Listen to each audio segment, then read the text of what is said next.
నమస్తే, మీరు చూస్తున్న అగ్నిస్ నేమి రామకృష్ణ.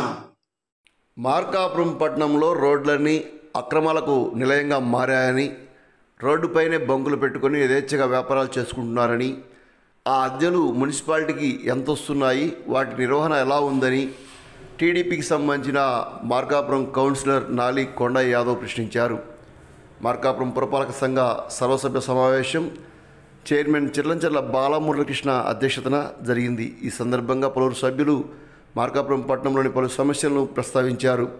నాలి కొండ యాదవ్ మాట్లాడుతూ పట్టణంలోని ప్రధాన వీధులన్నీ ఇరుకుమయమయ్యాయన్నారు. ముఖ్యంగా ఖమ్మం రోడ్డుపైనే బంకులు పెట్టడంతో వాహనాలు ఆగినప్పుడు ట్రాఫిక్ తీవ్ర అంతరాయం ఏర్పడుతుందని ఆవేదన వ్యక్తం చేశారు. మార్కాపురం చెరువుకు నీటిని తరలించే కొండేపల్లి కాలువ శుభ్రత పేరుతో ₹1,20,00,000 ఖర్చు చేశారని, కేవలం ఫెన్సింగ్ వేస్తే లోపల పెరిగిన పిచ్చి కంపను ఎవరు తొలగించాలంటూ సందర్భంగా ప్రశ్నించారు. దీనిపై అధికారులు సమాధానం చెప్పాలని, వచ్చే నిధులు ఎటు వెళ్తున్నాయో కూడా నిగ్గు తేల్చాలంటూ నాలి కొండ యాదవ్ డిమాండ్ చేశారు. వీటిపైన అధికారులు చైర్మన్ చిర్లంచర్ల స్పందించారు. కానీ దాని గురించి గతంలో మా కౌన్సిలర్లు చెప్పారు, మేము చెప్పాము, దాని గురించి పట్టించలేదు. దాని మీద మీరు దృష్టి పెట్టండి సార్. మరీ ఘోరంగా ఉంది. కాపీకాయ కూడా కారణం దానివల్లనే. మరి ఇక్కడ మన అయ్యప్ప స్వామి గుడి దగ్గర ఎన్నిసార్లు మేము పోతున్నా కానీ కలిసి ఆ బండ్లు తీసేయడానికి కూడా ఆలోచన రావట్లేదు. మరి ఏంటో మరి ఏమో ఇమ్మినా ఏమన్నా మనకి ఏమైనా ఆదాయం వస్తుందో మాకైతే తెలియదు. ఆదాయం వచ్చే పర్వాలేదు, మున్సిపాలిటీ ఆదాయం వచ్చి మాకు లెక్కలు చుట్టేటి మంచిగా ఆదాయం వస్తే ఎవరు ఎక్కడన్నా స్వామి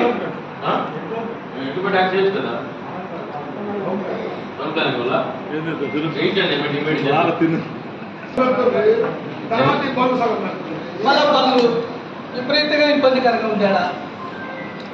రెండోది సార్, ఇప్పుడు మనము ఇక్కడ మార్కాపురం టౌన్లో నడి రోడ్ మన గులకమ్మ రోడ్డు కాలం ఉంది.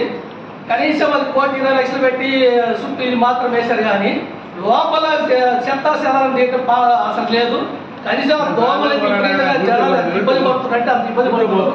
కనీసం దాని గురించి ఇక్కడ పట్టించుకోవట్లేదు సార్. మరి అది మరీ ఘోరం ఉంది. కాలువ గులకమ్మ పోయే కాలువ వాళ్ళకైతే కాంట్రాక్టర్ మాత్రం ఆదాయం మాత్రం చూసుకుని కానీ ప్రజల గురించి చూసుకోవట్లేదు. ఫెన్సింగ్ వేసాము అంటే ఈ బయట జనాలు ఏం చేస్తున్నారంటే చెత్తంతా తీసుకెళ్లి కావాలి వేశారు. దాని గురించి ముందుగా చేశాం. దాని లోపల మనం చెత్తది ఒక్కొక్కసారి తీసేసాం. కానీ ఈ మధ్య ఈ ఫెన్సింగ్ వేసే లోపల మళ్ళా పడింది కాబట్టి తీసాము. లోపల చెత్త ఎత్తి తీరేస్తాం కూడా ఇబ్బందికరంగా.